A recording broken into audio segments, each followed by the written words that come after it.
جانتے ہیں انسان کسے کہتے ہیں؟ جس کی آنکھ میں احترام ہو، الفاظ میں نرمی، جس کے اخلاق میں رحم دلی اور مقاصد میں اعلیٰ ظرفی ہو۔ زندگی کے سفر میں ان لوگوں پر توجہ نہ دیں جو آپ کے راستے میں کھڑے تھے، بلکہ ان لوگوں کا سوچیں جو ہر مقام پر آپ کے ساتھ کھڑے تھے۔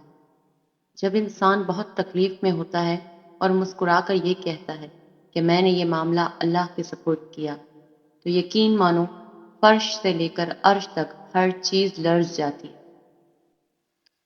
جب رب راضی ہونے لگتا ہے تو بندے کو اپنے عیبوں کا پتہ چلنا شروع ہو جاتا ہے، اور یہی اس کی رحمت کی پہلی نشانی ہوتی ہے۔ دل سے بڑی کوئی قبر نہیں ہوتی، وہاں ہر روز ایک نیا احساس دفن ہوتا ہے۔ کسی کو اس کی ذات اور لباس کی وجہ سے حقیر نہ سمجھنا، کیونکہ تمہیں دینے والا اور اسے دینے والا ایک ہی اللہ ہے۔ وہ اسے عطا بھی کر سکتا ہے اور آپ سے لے بھی سکتا ہے۔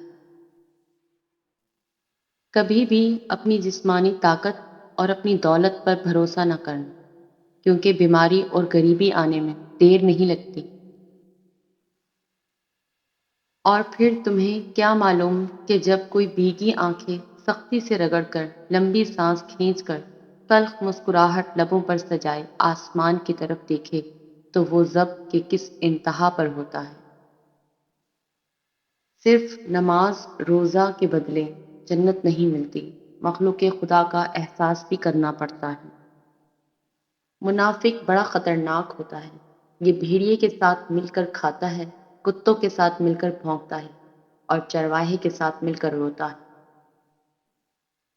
عورت اپنی عمر کے بارے میں اس وقت جھوٹ بولنا شروع کرتی ہے جب اس کا چہرہ سچ بولنا شروع کرتے